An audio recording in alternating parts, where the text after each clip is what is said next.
రాసిన సువార్త 10వ అధ్యాయము 16 నుండి చదువుతున్నాను నేను.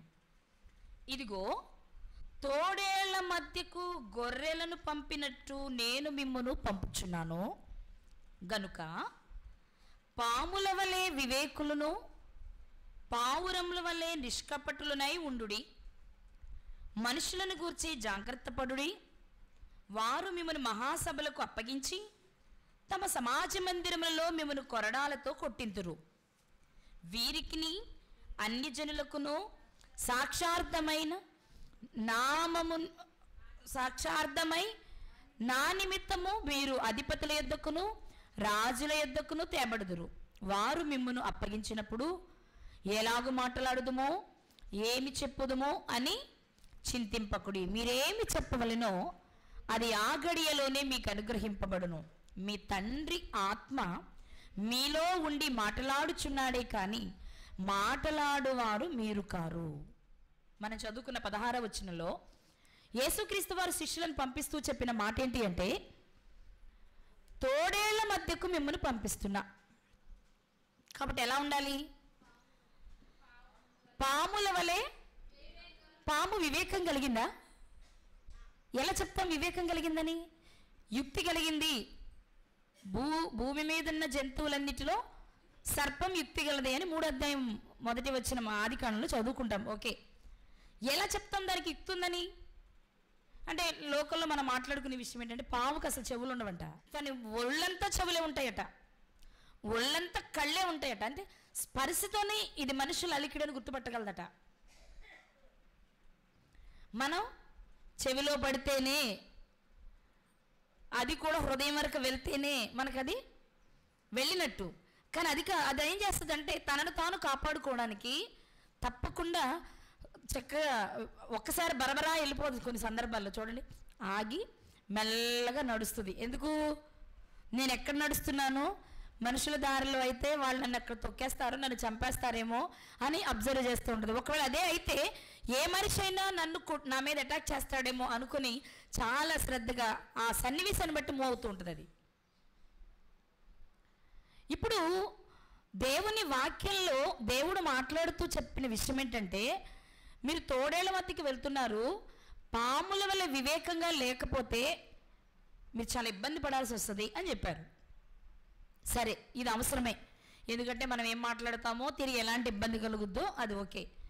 రెండో మాట చెప్పారు ఆయన, ఏమని అంటే, అదేంటి, తోడేళ్ళు పావురాలకు ఉండే నిష్కపటం, లేదా తోడేళ్ళు ఒక మనిషిలో ఉన్న నిష్కపటాన్ని చూసి చంపకుండా మానేస్తుందా?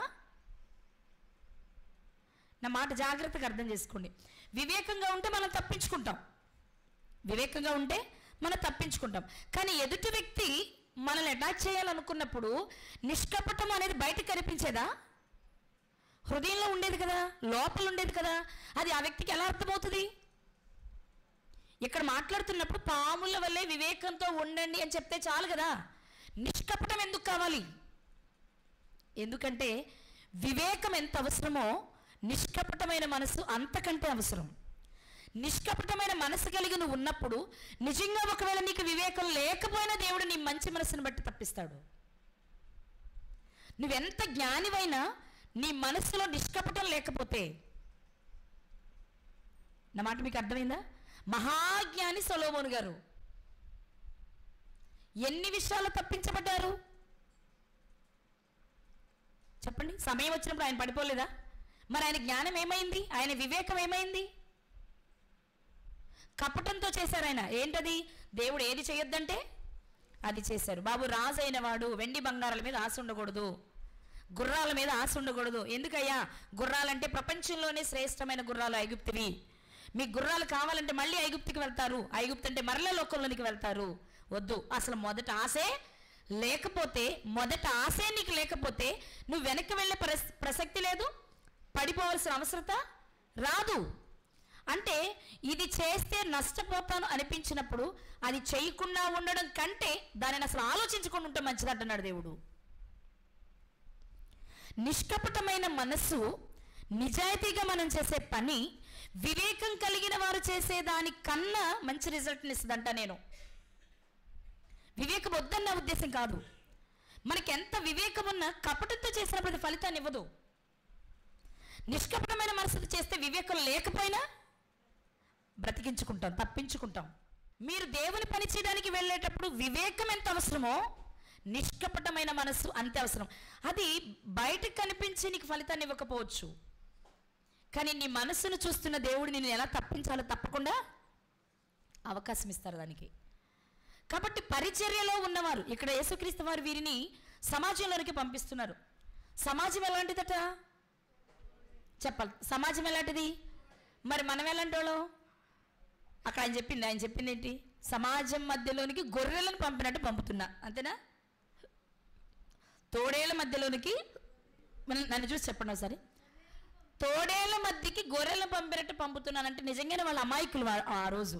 కానీ ఈరోజు మన పరిస్థితి ఏంటి చెప్పిన? బోధకులైన వాళ్ళు గొర్రెల మధ్యలోనికి తోడేళ్ళు వెళ్తున్నాం.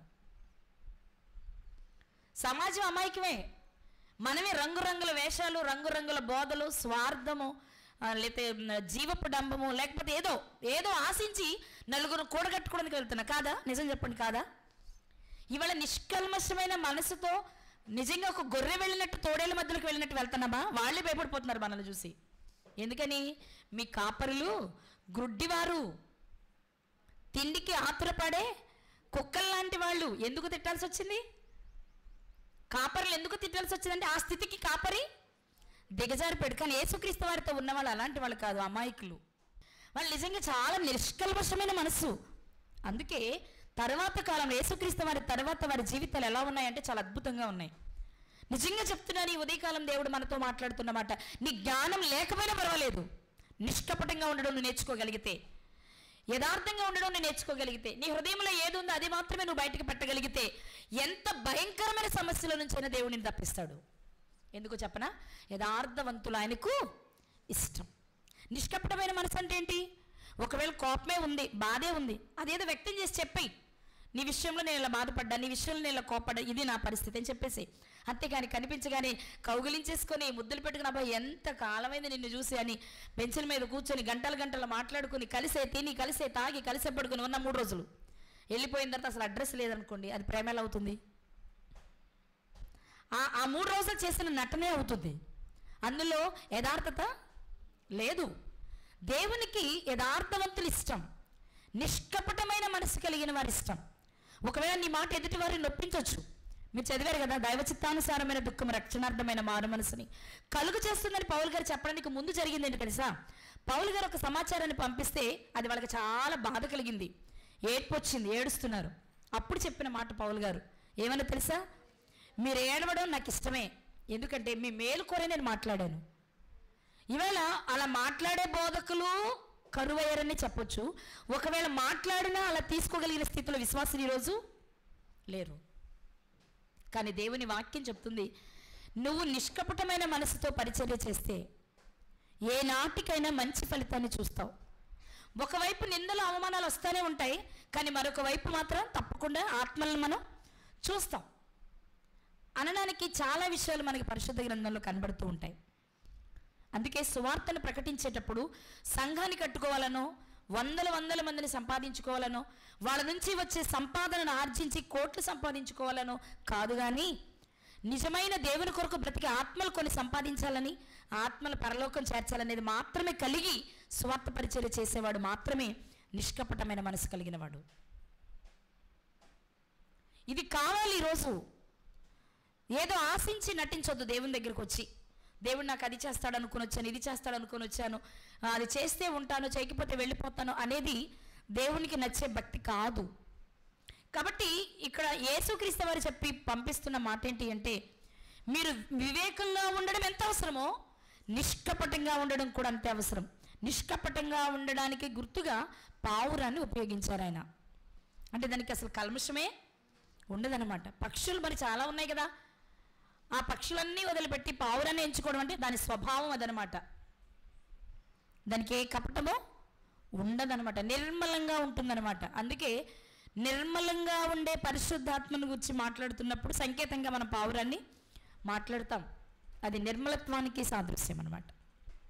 ఓకే, ఇలాంటి పరిచర్య చేశారు యేసుక్రీస్తు వారి తరువాత వచ్చిన చిట్ట చివరిగా వచ్చిన అపోస్తలుడైన పౌలు గారు కూడా. పౌలు గారు తన పరిచర్యలో ఆయనకుండే ఒకే ఒక్క స్వార్థం అనుకోవచ్చు. ఏంటంటే, ఒకనాడు నేను చేసిన తప్పును బట్టి చాలామందిని చంపా, కానీ ఈరోజు నా తప్పును తెలుసుకున్న తర్వాత చాలామందిని నేను బ్రతికించాలి. అంటే చనిపోయిన వారిని, భౌతికంగా చనిపోయిన వారిని కాదు, ఆధ్యాత్మికంగా చనిపోయిన వారిని నేను బ్రతికించాలి. ఒకప్పుడు భౌతికంగా చంపేశా క్రీస్తుని అంగీకరించిన వారిని, కానీ క్రీస్తును అంగీకరించని వారి కొరకు నేను చచ్చైన వారిని బ్రతికించాలనుకున్నారు ఆయన. అందుకే ఎప్పుడు మాట తప్పలేదు, మడమ తిప్పలేదు. నాగట్టి పైన చేయి పెట్టిన తర్వాత వెనుక తిరగలేదు పౌలు గారు. 4 రోజులు ఇలా, 4 రోజులు అలా, 3 రోజులు ఇలా, 5 రోజులు అలా, ఇది జరిగితే ఇలా, జరగకపోతే అలా, జరిగిన తర్వాత ఇలా, ఇవి లేవు ఆయన జీవితంలో. అదే యేసుక్రీస్తు వారు కోరుకున్నది కూడా కదా. నాగటి మీద చేయి పెట్టి మాట్లాడండి అందరూ. నాగటి మీద చేయి పెట్టి వెనుక చూచువాడు నాకు పాత్రుడు. మనలో ఎంతమంది ఉన్నాం అలా ఆయనకు పాత్రులుగా? అంటే వెనక్కి తిరగకుండా ఎంతమంది ఉన్నాము? ఒకవేళ వెనుక తిరిగినట్టు అనిపించినా, అరే నేను వెనుక తిరిగానే, నేను ఇలా కాదు ఉండాల్సింది కదా అనే ఆలోచన వస్తుందా మనకి? ఎన్ని వాక్యాలు వినబడుతున్నా, బాబోయ్ వాక్యం అంటే ఇదే చెప్తారు కాబట్టి అసలు వినకుండా ఉంటే ఉత్తమం అనుకుంటున్నారా? కాదు.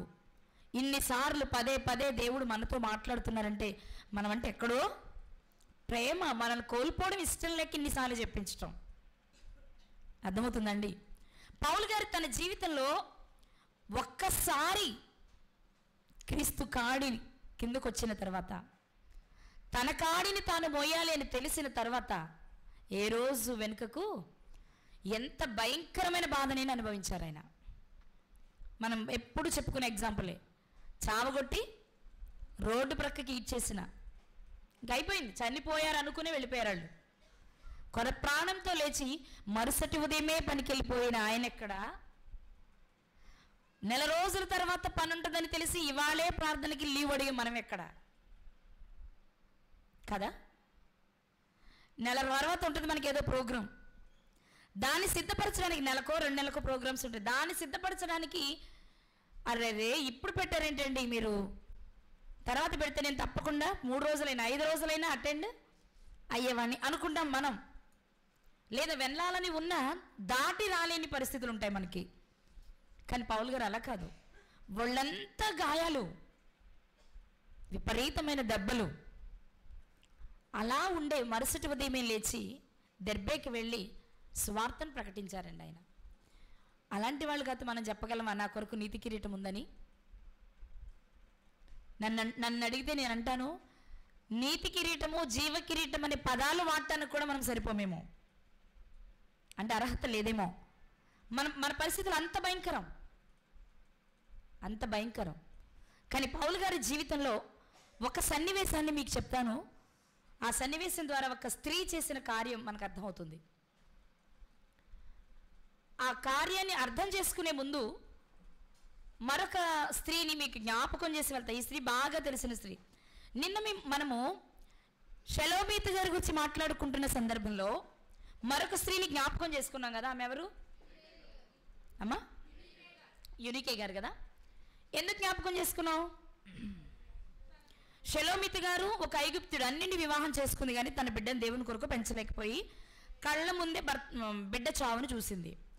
అదే యూనికే గారు కూడా ఒక అన్యుని వివాహం చేసుకున్నప్పటికీ కుమారుణ్ణి దేవుని కొరకు పెంచి ఒక మంచి తల్లిగా చరిత్ర పుటల్లో నిలిచిపోయింది. ఎవరిలా ఉండాలనుకునేది మనం నిర్ణయించుకున్నాం.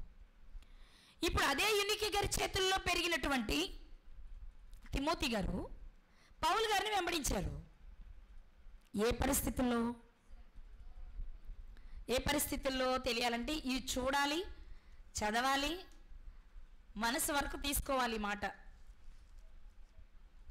తిమోతి గారికి రాసిన 2వ పత్రిక 3వ అధ్యాయము 11వ వచనం. తిమోతి గారికి రాసిన 2వ పత్రిక 3వ అధ్యాయము 11వ వచనం. అంతియొకయ, ఈకొనియ, లుస్త్రా అను పట్టణములలో నాకు కలిగినట్టి హింసలను ఉపద్రవములను తెలుసుకొనిన వాడవై నన్ను వెంబడించితివి. పౌలు గారు తిమోతి గారికి ఉత్తరం రాస్తూ, తిమోతి అసలు నువ్వు ఏ పరిస్థితిలో నా దగ్గరికి వచ్చావో తెలుసా? ఏ పరిస్థితిలో నా దగ్గరికి వచ్చావో తెలుసా? నేను అద్భుతంగా స్వస్థతలు చేస్తుంటే, నేను కూడా ఆయన్ని వెంబడిస్తే స్వస్థపరిచే వరం వస్తుందని నా దగ్గరికి రాలా నువ్వు. నేను అద్భుతంగా వాక్యాన్ని ప్రకటిస్తుంటే నేను ఇంత స్పీకర్ని అవ్వాలని రాలేదు నువ్వు. నేను అద్భుతంగా దేవుని పని చేస్తుంటే వందలకు వందలు, వేలకు వేలు కానుకలు వస్తుంటే డబ్బును ఆశించి నువ్వు నా దగ్గరకు రాలా. ఎప్పుడొచ్చావు తెలుసా? అంతియొకయ, ఈకొనియ, లుస్త్రా అనే పట్టణాలలో నేను సువార్త ప్రకటించినప్పుడు, ఆయన అంతియొకయకి వెళ్ళారు సువార్త ప్రకటించడానికి మొదటిగా. అక్కడ నుంచి ఈకొనియకు వచ్చారు, అక్కడ నుంచి లుస్త్రకు వచ్చారు. అంతియొకయలో వెళ్ళగొట్టారు, ఈకొనియ వాళ్ళు వెళ్ళగొట్టారు. లుస్త్రాలో కూడా వెళ్ళగొడితే ఇంకో చోటుకి వెళ్ళిపోదాం అనుకున్నారు ఆయన. కానీ ఏం జరిగిందో తెలుసా? అంత్యొకయలో ఉన్న క్రైస్తవులు, అంటే దేవుని నమ్మిన పిల్లలు, ఈకొనియాలో రక్షించబడిన పిల్లలు లుస్త్రకు వచ్చి, లుస్త్రలో ఉన్న పిల్లల మనస్సుని చెరిపి, ఆయన మంచోడు అనుకున్నావా? ఆయన జీవితం ఏంటో తెలుసా? ఆయన క్యారెక్టర్ ఏంటో తెలుసా? హంతకుడు. ఎవరు? పౌలు గారు చెప్పరేంటండి? ఎవరు? హంతకుడు కాదా? క్రీస్తుని అంగీకరించిన వారిని ఏం చేశాడు ఆయన? చంపేశాడండి. ఈడ్చి కొట్టడమే కాదు, చంపేశాడు. చనిపోయిన వారిలో నెంబర్ 1 స్థానం స్టెఫెన్ గారిది. స్టెఫెన్ గారి చావుకు సమ్మతించిన వారిలో పౌలు గారు ఉన్నారు, అప్పటికి సౌలుగా. అర్థమవుతుందా? ఇతను ఎవరనుకున్నావు? ఒక హంతకుడు. ఎంతమందిని చంపేశాడో తెలుసా? ఇలాంటి వాడు చెప్తే మనం వినాలా? పౌలు గారి మీద అలాంటి విషయాలన్నీ చెప్పి కోపాన్ని పుట్టించి అంత్యొకయ నుండి, ఈకొనియ నుండి లుస్త్రకు వచ్చి, ఇక్కడ వాళ్ళు ఆ 2 ప్రాంతాల నుంచి వచ్చిన 3 ప్రాంతాల వారు కలిపి కొట్టారు. అప్పుడే చనిపోయాడు అనుకుని ఈడ్చింది. ఇది చూసి యునీకా గారు తన కొడుకుని పౌలు గారి దగ్గరికి పంపించారంటండి. నన్ను అడిగితేనండి అసలు చరిత్రలో ఉండరు ఇలాంటి తల్లులు. ఉంటారా? ఒకవేళ ముందు పంపుదాం అనిపించిన పిల్లోడిని వాక్యం నేర్చుకోవడానికి, వెళ్ళిన చోట వసతులు లేవు అంటే ఏం చేస్తారు? చెప్పండి, ఏం చేస్తారు? అమ్మో మా అబ్బాయి ఇంట్లో చక్కగా మంచి భోజనం చేస్తాడండి, మంచి బెడ్, వాడికి సపరేట్ రూమ్ ఉంటుంది, సపరేట్ బెడ్ ఉంటుంది, ఇలాంటి నా పిల్లోని తీసుకెళ్ళి అక్కడ పెట్టాలా? ఆడు చలిలోను చన్నీళ్ళు స్నానం చేయాలా? ఆ భయంకరమైన వాతావరణం నా పిల్లడు పెరగాల? అంత కర్మేం పట్టినా లాక్కొచ్చేస్తాం మనం. ఇంక వాడికి వాక్యం ఎందుకు వస్తుంది? వస్తుందా? కానీ యునీకా గారు ఎలా సెలెక్ట్ చేసుకుంటున్నారో తెలుసా? నువ్వు ఎవరో ఒకరి దగ్గర శిక్షణ పొందాలి తిమోతి, కానీ సుఖపడే వారి దగ్గర కాదు, నువ్వు కష్టపడే వారి దగ్గరికి వెళ్ళాలి. నిన్ను పొగిడే వారి దగ్గర కాదు, నువ్వు నిన్ను గద్దించి హెచ్చరించే వారి దగ్గరికి వెళ్ళాలి. నువ్వు వెతుకుతుంది తల్లి ఎవరి దగ్గరికి పంపాలి నా కొడుకుని. ఆ సమయంలో లుస్త్రలో చితక్ కొట్టించేసుకున్న పౌలు గారిని చూసింది. కొట్టించుకున్న తర్వాత ఏం చేస్తాడు మరి ఆయన? ఎప్పుడు బోధకుల మీద 100 కళ్ళు ఉంటాయి, మీరు మర్చిపోబాకండి. బోధకుల మీద 100 కళ్ళు ఉంటాయి. 100 మంది అదే అడుగుతారు మనల్ని. మేము చెప్పట్లేదు, మాకు తెలియదు, మీరు చెప్తున్నారుగా, మీరు చేయొచ్చుగా, మీకు వాక్యం తెలవదా, మీకు రిఫరెన్స్ తెలవదా, మరి మీరు ఎందుకు పాటించరు? అడగరు మనల్ని అంటే ఎందుకు అడుగుతున్నారు? అడిగేలా మనం ఉన్నాం.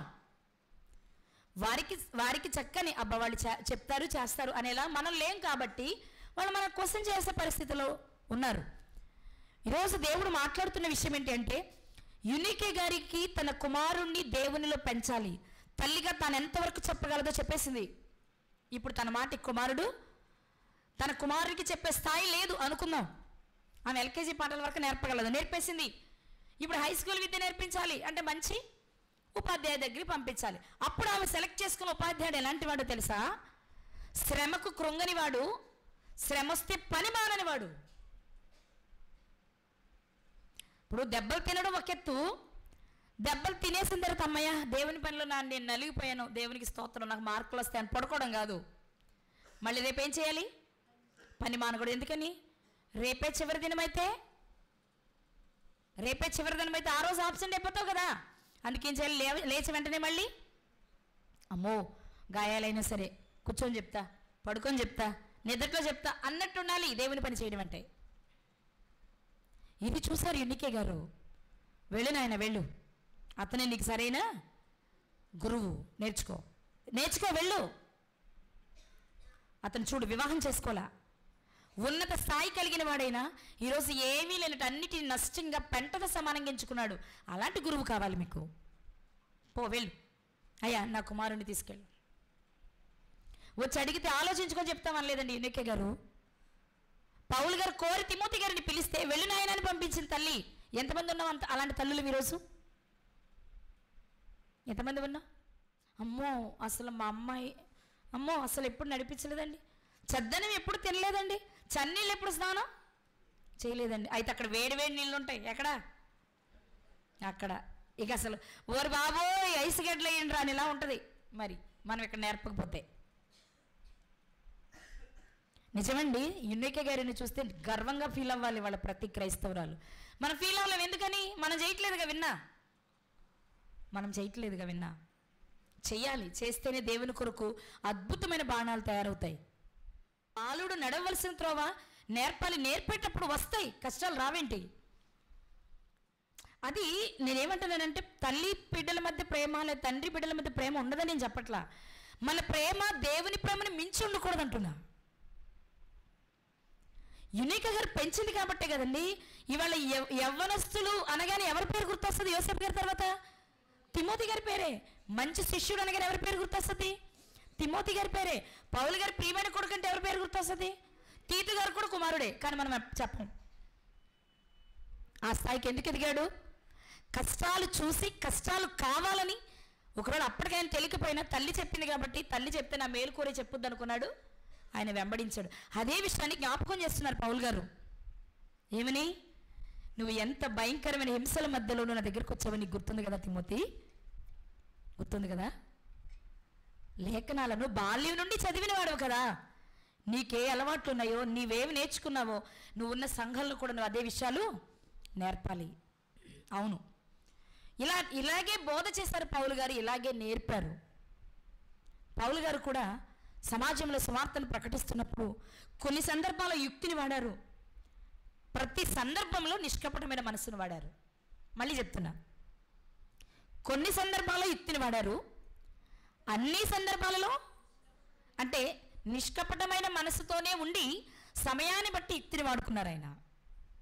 అలా వాడుకున్న ఒక సన్నివేశంలో కనిపించే ఆయన వాడుకుని చేసిన ప్రసంగం ద్వారా రక్షణలోనికి వచ్చిన ఒక స్త్రీని వచ్చి ఈరోజు మీతో మాట్లాడుతున్నా. ఆమె గురించి తక్కువ ఉంటుందండి, అందుకే ఉపోద్ఘాతాన్ని మీకు ఎక్కువ చెప్పాను. ఆ స్త్రీ పేరేంటో తెలుసా? వెరైటీగా ఉంటుంది అనమాట, దమరి. ఈరోజు మనము దమరి గారి గురించి నేర్చుకోవాలనుకుంటున్నాం. ఏ పరిస్థితుల్లో ఈమె క్రీస్తుని అంగీకరించిందో మీకు చెప్పాలి, ఇది నా ఉద్దేశం. అపోస్తల కార్యములు 17వ అధ్యాయం 16వ అధ్యాయంలోనే తిమోతి గారు పౌలు గారి దగ్గరకు వచ్చారు. పౌలు గారు రక్షించబడిన తర్వాత అరేబియా దేశానికి వెళ్ళి విషయాలన్నీ నేర్చుకుని ఆ తర్వాత సమాజ మందిరంలోనికి వచ్చి సువార్తను ప్రకటించారు. ఆయన సువార్తను ప్రకటించిన తర్వాత ఇబ్బందులు వచ్చాయి, ఆయన ఎవరు చేర్చుకోలేదు. అమ్మో ఇతని గతంలో ఇలాంటోడు అలాంటోడని బర్నబా గారు ధైర్యం చేసి పౌలు గారిని అపోస్తలుల దగ్గర తీసుకెళ్ళి పరిచయం చేశారు. ఆ తర్వాత మరలా నిన్నటి వరకు మనల్ని చంపాడు, వీడిని వదలకూడదని చంపడానికి ప్రయత్నం చేసినప్పుడు వాళ్ళు ఆయన్ని గంపలో పెట్టి వాళ్ళ ఊరు పంపించేశారు. ఏ ఊరు పౌలు గారిది? పౌలు గారు ఊరే ఊరు, బర్నబా గారు ఊరే ఊరు కుప్రా. అర్థమవుతుందండి? పేర్లు మర్చిపోకండి, తార్స్ అనమాట. వెళ్ళిపోయిన తర్వాత శిష్యులు ఒకరొకరు అంటే వాక్యాన్ని విని క్రీస్తుని అంగీకరించే వారి సంఖ్య పెరిగిపోతుంది అంత్యోకయలో. ఈ విషయం అపోస్తలులకు తెలిసి, యెరూషలేములో ఉన్న అపోస్తలులకు తెలిసి బర్నబా గారిని పంపించారు. వెళ్ళి అంత్యోకయలో చాలామంది మారుమనసు పొందారట, వాళ్ళ దగ్గర ఉండి 1 సంవత్సరం పాటు వాక్యాన్ని చెప్పి నేర్పించి వాళ్ళని కొంచెం బలపరిచరమ్మని పంపించారు. వెళ్ళిన బర్నబా గారు ఏం చేశారంటే, నేను ఒంటరిగా వెళ్ళడం కంటే ఇలాంటి సందర్భంలో పౌలు నాతో ఉంటే బాగుంటుంది అనుకున్న ఆయన పౌలు గారిని వెతికి తెచ్చుకొని ఆయన పౌలు గారు కలిసి అంత్యోకయ సంఘంలో సంవత్సరం పాటు ఉండి వాళ్ళకి వాక్యాన్ని నేర్పించి వాళ్ళను క్రైస్తవులుగా మార్చారు. అక్కడే క్రైస్తవులనే పేరు ప్రారంభమైంది. ఆ తర్వాత దేవుడు వీళ్ళకు ఒక విషయాన్ని తెలియజేశారు. అందరూ కలిసి ప్రార్థన చేసుకుంటూ ఉంటుంటే పరిశుద్ధాత్మ ప్రేరణతో జరిగిన మాట ఏంటంటే, పౌలును నేను ఒక పని కొరకు ఎంచుకున్నాను, ఆ పని జరిగించాలనుకుంటున్నాను, వాళ్ళ కొరకు ప్రార్థన చేసి వాళ్ళని పంపించేయండి అన్నారు. అప్పుడు మొదటి ప్రయాణం బర్నబా గారు పౌలు గారు చేశారు. సువార్త ప్రకటన కొరకు కొన్ని ప్రాంతాలను సెలెక్ట్ చేసుకుని కొన్ని ప్రయాణాలు చేశారు పౌలు గారు. వాస్తవంగా మెయిన్ 3 అయినా ఆ తర్వాత వాటిని కూడా 4, 5గా విభాగించుకొని మాట్లాడుకోవడం జరిగింది. మనం యూట్యూబ్లో మనవి ఉన్నాయి పౌలు గారి ప్రయాణాలు, 5 భాగాలు ఉంటాయి. అందులో మొదటి ప్రయాణం బర్నబా గారితో చేస్తే, రెండవ ప్రయాణం సీల గారితో చేశారు. ఆయన సీల గారిని వెంట పెట్టుకుని అంత్యోకయ ఈకొనియకు వెళ్ళేటప్పటికి అక్కడ తిమోతి గారు కనిపించారు. అందరూ చెప్పుకుంటున్నారు, ఏమండి పౌలు గారు మీరు ఎలా దెబ్బలు తినే సువార్త ప్రకటిస్తున్నారో అలా దేవుని పని కొరకు ధైర్యంగా నిలబడి ఒక మంచి చాకులాంటి కుర్రోడు ఉన్నాడండి తిమోతి, వాళ్ళ అమ్మ భలే పెంచుతుందండి అని చెప్పారు ఎవరో. వెంటనే పౌలు గారు వెళ్ళి, అమ్మ నీ కుమారుని నాకు ఇస్తావా నాతో పనికి? బాబు నువ్వన్నీ తన్నులు తినే బ్యాచ్ బాబు, నా కొడుకు నీతో పంపను అనలేదు కానీ తీసుకెళ్ళండి. మనమైతే ఎన్ని కారణాలు చెప్తామో, ఒక నెల రోజులు మన దగ్గర ఉంచడానికి పిల్లల్ని దేవుని పనిలో. అమ్మో మీరు అర్ధరాత్రుల వరకు తిరిగి 1 గంటకు పడుకుంటారంట బాబు, మా అమ్మాయి 10ంటికే నిద్రపోద్ది కాబట్టి మీ దగ్గరికి క్యాన్సిల్. మీరంట మీటింగ్లకి వెళ్ళిన ప్రతి చోట కూరగాయలు ఉండమంటారంట, మా అమ్మాయికి ఏం మొక్క లేకపోతే ముద్ద దిగదు, సో క్యాన్సిల్. అబ్బో మీరు కిందే పడుకుంటారట, మరి మా అమ్మాయి కింద పడుకోదు. అంటే మనకు అమ్మాయిలు ఎక్కువ అని చెప్తున్నానులేండి. మరి వీళ్ళకి వాక్యం ఎక్కడ వస్తుంది మీరు చెప్పండి? వాక్యం కాదు, చదువు కూడా రాదు, మామూలు చదువు కూడా రాదు నన్ను అడిగితే. ఎందుకంటే ఎంతసేపు మనం వెనకాల తిరిగి అబ్బో అలాంటి కూర తిన్నాబ్బా, పులుసు కూర తిన్నావా నిజమా అంటావు అంటే ఇంకా ఆడికి ఏమనిపిస్తుంది అవతలడికి, అమ్మో మా అమ్మ మంచి ట్రాక్లో ఉంది, అదే సమయం నేను వాడుకోవడానికి జంప్ చేయడానికి అనుకుంటా. ఏంట్రా ఇంటికాడ తిన్నట్టు ఇక్కడ ఎలా కుదురుద్ది? చదువుకోవాలని లేదా? లేదంటే ఇంటి దగ్గరికి వస్తే 4 గేదెలను కొంటాను, తట్టించి పంపిస్తాను వెళ్ళు అన్నామనుకోండి, ఆడికి సీన్ కనపడద్దు ఎదురుగా. వద్దు బాబు దానికంటే పులుసు కూరే బెస్ట్, లేకపోతే మజ్జిగన్న వేసుకొని తిందాం కానీ గేదెలు భరించలేమనిపిస్తుంది. అది చెప్పాలి మనం అలా చెప్పాం. ఎందుకంటే మన పిల్లలంటే మనకి పిచ్చి ప్రేమ. ఏ తల్లికి ఉండదండి, అందరికి ఉంటుంది. కానీ దాన్ని అధిగమించిన వాళ్ళే పిల్లల ఫలితాలని, మంచి ఫలితాలు చూస్తారు అంతే. ఇప్పుడు ఇక పౌలు గారు సీల గారు వీళ్ళతో పాటు తిమోతి గారు కలిశారు. వీళ్ళతో పాటే లూకా గారు కూడా ఉన్నారు. అందరూ కలిసి ప్రయాణం చేసుకుంటూ వెళ్తున్నారు. ఒక్కొక్క చోట ప్రయాణం చేసిన తర్వాత ఏం జరిగిందంటే, ఫిలిప్పీకి వచ్చారు, అక్కడ నుండి అంపిపొలికి వచ్చారు, అక్కడ నుండి తెస్సలోనికకు వచ్చారు, అక్కడి నుంచి బెరయాకు వచ్చారు, అక్కడి నుండి ఏథెన్స్కి వచ్చారు. ఎక్కడికి వచ్చారు? ఏథెన్స్కి వచ్చారు.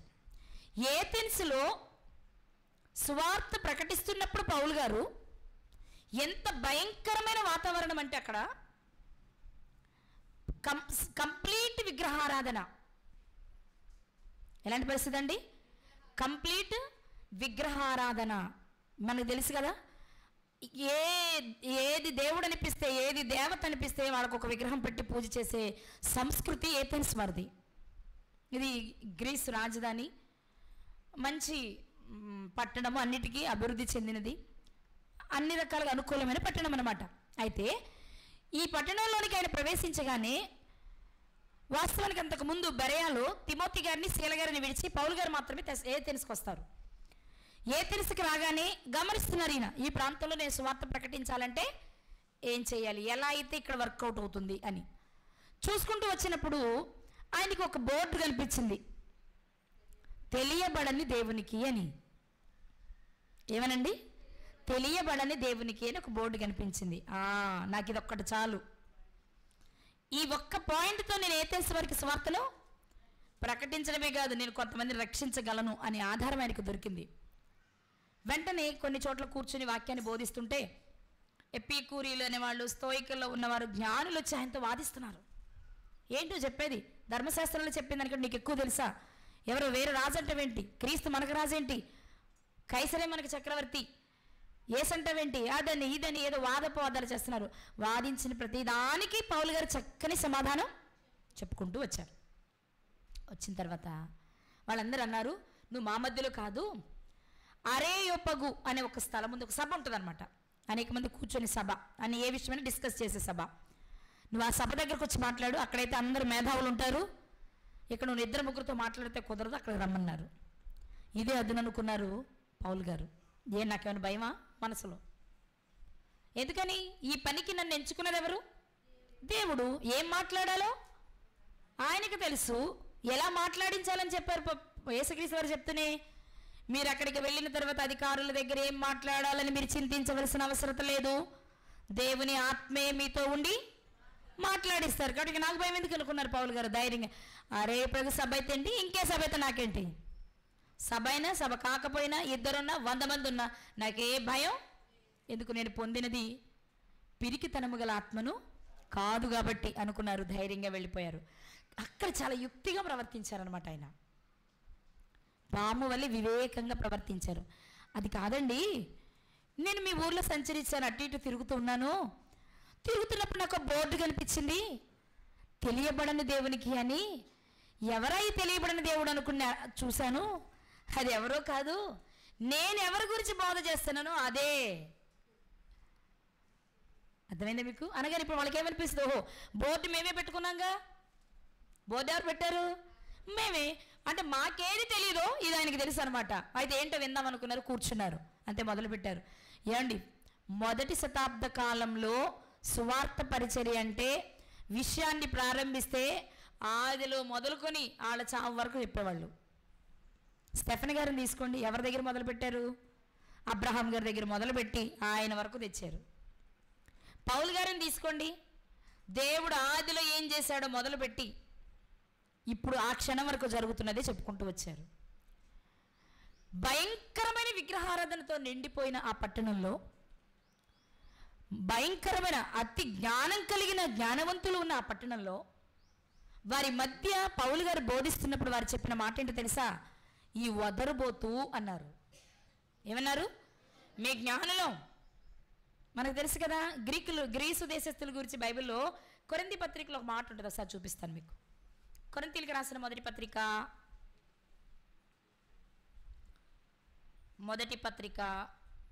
మొదటి అధ్యాయము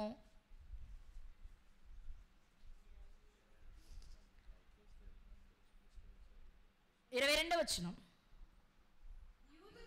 యూదులు సూచక్రియలు చేయమని అడుగుచున్నారు, గ్రీసు దేశస్తులు పనేంటి?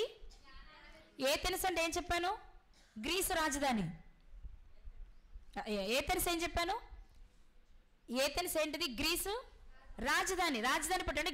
గ్రీసు దేశస్తులు వీళ్ళైతే గ్రీకులే. వీళ్ళ లక్షణం ఏంటి? జ్ఞానాన్ని వెతికే లక్షణం వీళ్ళది. జ్ఞానాన్ని వెతికే వాళ్ళ మధ్యలోనికి వెళ్ళి మాట్లాడేటప్పుడు ఎంత జ్ఞానంగా మాట్లాడాలి? ఎంత జ్ఞానంగా మాట్లాడాలి? చక్కగా చూసుకున్నాడు, అదును చూసుకున్నాడు పౌలు గారు. చూసుకొని చక్కగా చెప్తున్నాడు. అయ్యయ్యో, నన్ను మీరు అపార్థం చేసుకుంటున్నారా? నేను మాట్లాడుతుంది ఏదో అనుకుంటున్నారా? ఏదో కదండి, మీదే. మీరు ఏది తెలియదని పెట్టుకున్నారో ఆ పెట్టబడిన పేరును గూర్చిన దేవుని గురించి నేను మాట్లాడుతున్నాను అని చాలా యుక్తిగా మాట్లాడినప్పుడు అందరూ సైలెంట్గా వింటున్నారు. కొందరేమో ఇది వినదగింది కాదంటున్నారు, కొందరేమో చాలా బాగున్నాయి విందామంటున్నారు, కొందరేమో బాగున్నాయి అన్నీ ఇప్పుడే వద్దు వచ్చే వారం చెప్పంటున్నారు. రకరకాల వాళ్ళు ఉన్నారు అక్కడ. ఆ బోధ ప్రారంభించిన ఆయన మీకు తెలియబడని దేవుని గురించి చెప్తున్నానని చెప్పుకుంటూ యేసుక్రీస్తు వారి పునరుద్ధానాన్ని గురించి మాట్లాడారు. మనకి పునరుద్ధానం ఒకటి ఉందని, ఆ పునరుద్ధానంలో మనం ప్రవేశించాలి అంటే క్రీస్తు పునరుద్ధానులైన వారిలో ప్రథమ ఫలమైన క్రీస్తును మనం తప్పకుండా అంగీకరించాలి అనే విషయాన్ని చెప్పి చాలా చక్కగా సూటిగా వారి హృదయాల్లోనికి వెళ్ళేలా వాక్యాన్ని ఆయన బోధించారు. కొందరు విశ్వసించారు, కొందరేమో అసహించుకున్నారు, అపహాస్యం చేశారు. ఏం చేశారండి? అపహాస్యం చేశారు. కానీ అలాంటి సందర్భంలో పౌలు గారి బోధ విని యేసుక్రీస్తు వారిని తమకు రక్షకునిగా అంగీకరించిన వారిలో అధికారులు ఉన్నారు, సామాన్యులు ఉన్నారు, పురుషులు ఉన్నారు, స్త్రీలు కూడా ఉన్నారు. వారెవరో ఒక మాట చదువుకుందాం. 33వ వచనము 34వ వచనం. 34 చదివేద్దాం. అపోస్తుల కార్యములు 17వ అధ్యాయము 34వ వచనం. అయితే కొందరు మనుషులు అతని హత్తుకొని విశ్వసించిరి. అంటే ఏంటి? అబ్బా, నువ్వు చెప్పిన మాటలు విన్న తర్వాత మేము ఎంతకాలం చేసింది తప్పు అని మా హృదయం, చెప్పండి, అక్కడ పదం పడాలి, మా హృదయం మండింది. ఏమైంది? మా హృదయం మండింది. అందుకని వెంటనే పౌలు గారి దగ్గరికి వచ్చి, మీరు చెప్పిన మాటలు విన్న తర్వాత క్రీస్తుని మా రక్షకునిగా అంగీకరించకుండా ఉండలేం. మా కొరకు ఇంత త్యాగం చేశారు ఆయన, మాకు అర్థం కాలేదు, తెలియక చేశాం. కానీ ఆ తెలియబడిన దేవుని ప్లేస్లో మేము రాసేసుకుంటాం, ఆయన్నే మేము ఆరాధిస్తాం. సర్వభూమికి మహారాజైన దేవుని ఆరాధించి ఆ దేవుడు ఎవరిని మృతుల్లో నుండి లేపారో ఆయనని మేము విశ్వసిస్తాం. ఎందుకంటే మేము కూడా మృతుల్లో నుండి లేవాలి కాబట్టి అనుకుని వెంటనే పౌలు గారిని హత్తుకొని విశ్వసించారు. అంటే ఏం చేశారు? కౌగిలించుకున్నారు. కొన్ని చోట్ల ఏం చేస్తున్నారు? పో అని కొట్టేస్తున్నారు. కొన్ని చోట్ల ఏం చేస్తున్నారు? హత్తుకుంటున్నారు. అంటే బోధకుడికి 2 సన్నివేశాలు ఎదురవుతాయి. పొమ్మన్నా బాధపడక్కర్లేదు, హత్తుకున్నంత మాత్రాన రెచ్చిపోక్కర్లేదు. మనం మాత్రం బ్యాలెన్స్డ్గా ఉండాలి. 2 ఉంటాయి మన జీవితంలో. హత్తుకుని విశ్వసించారట. వారిలో, అలా హత్తుకున్న వారిలో అరేయోపగీతుడైన దియోనోసియా, దమరి అను ఒక స్త్రీయు, వీరితో కూడా మరికొందరును ఉండిరి. చాలామంది ఉన్నారు. అందులో అరేయోపగతీయుడైన, అంటే అసలు మాట్లాడింది ఆ సభ దగ్గర కదా, ఆ సభలో ముఖ్యుడైన ఒక వ్యక్తి విశ్వసించాడట. వాళ్ళతో పాటు ఒక స్త్రీ. ఎవరామే? అసలు ఈ చరిత్ర ఏమన్నా ఉందా? అమ్మ పేరు లేదు, నాన్న పేరు లేదు, భర్త పేరు లేదు, పిల్లల పేరు లేదు, వంశావళి పేరు లేదు, ఊరు పేరు లేదు, చేసే డ్యూటీ లేదు. కానీ ఏం జరిగింది? ఆ పేరు మాత్రం వ్రాయబడింది. ఈ ఒక్క సందర్భంలోనే కనిపిస్తుంది ఆమె పేరు, ఆమె చరిత్ర. ఎందుకు రాయించాడు దేవుడు అంటే ఆమె ఎలాంటి పరిస్థితుల్లో విశ్వసించింది అనేది ముఖ్యం ఇక్కడ. ఎలాంటి పరిస్థితుల్లో? సంపూర్ణ విగ్రహారాధనతో కూడిన ప్రాంతంలో, జ్ఞానాన్ని వెతికే సమాజంలో ఉన్న ఆమె, అంటే ఈమె కూడా జ్ఞానవంతురాలు అయి ఉండాలిగా. అలా అయినా కాకపోయినా ఇలా జ్ఞానవంతురాలు. ఎందుకని? అసలైన దేవుణ్ణి విశ్వసించగలిగింది కాబట్టి ఇవి నిజంగా జ్ఞానవంతురాలే కదా. ఈమె ఏం చేసింది అంటే, ఆ అరేయోపగతీయుడైన సభలో ఉన్నటువంటి దియోనూసేతో పాటు ఈమె కూడా పౌలు గారిని హత్తుకుని విశ్వసించి వెంబడించిన స్త్రీ. ఈమెను గురించి మీతో ఏం చెప్పాలనుకుంటున్నానంటే, ఒక స్త్రీ అయి ఉండి ప్రారంభ కాలంలో, అది కూడా అప్పుడు క్రైస్తవ్యం బాగా విస్తరించిందా? క్రీస్తుని దర్జాగా ప్రకటిస్తున్న కాలం ఏమైనది కాదు కదా. చెప్పు దెబ్బలు, చెంప దెబ్బలు ఇలాంటి తగులుతున్న కాలంలో ఒక స్త్రీ అయి ఉండి పౌలు గారి బోధలు విన్న తర్వాత తన హృదయంలో విశ్వసించి హత్తుకుందనమాట. ఇవాళ ఎన్ని బోధలు విన్నా మనం ఎక్కడున్నాం? ఇది ప్రశ్న. అబ్బా, అసలు నిన్న వాక్యం వింటుంటే నాకు ఎంత ధైర్యం వచ్చిందో. ఏ పనైనా వదిలేయాల్సిందే, 3 సంవత్సరాలకు కావాల్సింది ముందే ఇస్తానన్నాడు దేవుడు. ఇంకా నాకేంటి ధైర్యం వచ్చేసింది, ఇంకా నేను అన్నీ వదిలేసుకుని దేవుని పనిలో ఉంటా అనగలమంటే అప్పుడు అనుకుంటాం. మళ్ళీ సాయంత్రం 2వ ప్రసంగం వేరేదేదో వినేటప్పటికీ ఇది వెళ్ళిపోతాయి. తప్పనిసరిగా నా పిల్లలను దేవునిలోనే, ఇంటికి వెళ్ళిన తర్వాత అమ్మ నువ్వు నన్ను విసిగించకమ్మా, నేను రాసుకునే చాలా ఉందని, కానీ సొల్లు బాబు రాసుకురా బాబు, ఫీజులు కడతాను అంటాం. అయిపోయింది. మనం నిర్ణయించుకుంటాం, అమ్మో షెలోమీత్ గారంట ఆ రాళ్ళ దెబ్బ తినడం నిజంగా ఎంత ఏడ్చుంటుందో, నా జీవితం ఇది జరగకూడదు అనుకుంటాం. కానీ మనమే చేతులారా వాళ్ళని లోకం వైపుకి తిరుపుతూ ఉంటాం. మన దగ్గర పనిచేస్తుందా? వింటున్నాం కానీ హత్తుకుని విశ్వసించే స్థితిలోనికి రాలే. ఇంకా చెప్పనా, అసలు విశ్వసించే స్థితిలోనికే రాలా. ఒకవేళ ఎక్కడైనా 1 or 2% కలిగిన వెనకాల నువ్వెక్కడ చేస్తావులే, ఆగ ముందు చేతులు ఎత్తుతావు, ఇదిగో నిలబడలేవు, నీకు తెలీదా నిలబడలేవు, నువ్వు ముందు అనవసరంగా చేతులు ఎత్తకో, చేసేస్తానని మాటీకు అంటారు. అనగానే అవునంటావా, చేయలేమా, అయితే నాకెందుకు, నువ్వు ఎత్తలేదుగా నేను కూడా చెయ్యెత్తను. కానీ ఈరోజు దేవుడు మనతో మాట్లాడుతున్న విషయం ఏంటో తెలుసా? ఒక దమరి అనబడే స్త్రీ విగ్రహారాధన కుటుంబంలో, విగ్రహారాధన కలిగిన పట్టణంలో పెరిగిన ఆమె పౌలు గారి బోధ వినగానే క్రీస్తుని హృదయపూర్వకంగా విశ్వసించింది. కారణం ఏంటో చెప్పండి? యుక్తి కలిగిన ఆయన ప్రసంగం, నిష్కపటమైన ఆయన మనస్సు. మీరు గుర్తుపెట్టుకోవాల్సిన విషయం, యుక్తి కలిగిన ఆయన ప్రసంగం, నిష్కపటమైన ఆయన మనస్సు. ఆయనకు అవి ఎక్కడి నుంచి వచ్చాయి? యుక్తి కలిగిన క్రీస్తుని, నిష్కపటమైన మనసు కలిగిన క్రీస్తుని చూడకపోయినా గ్రహించి నడుచుకున్న వ్యక్తి. క్రీస్తుకు అవన్నీ ఎక్కడే? అంటే ఈరోజు మనము యుక్తిని, నిష్కపటమైన మనస్సును సంపాదించుకున్నామంటే, అది మన బోధకుల నుండి అయి ఉండొచ్చు. కానీ మన బోధకుడికి ఎక్కడి నుంచి వచ్చింది? అపోస్తలుల బోధ నుంచి వచ్చింది. వారికి ఎక్కడి నుంచి వచ్చింది? క్రీస్తు నుండి వచ్చింది. వారికి ఎక్కడి నుంచి వచ్చింది అంటే తండ్రి నుండి వచ్చింది. అంచెలంచెలుగా మన దగ్గరకు వచ్చిందని గుర్తిస్తే మనం కూడా హృదయపూర్వకంగా విశ్వసించి హత్తుకుంటాం.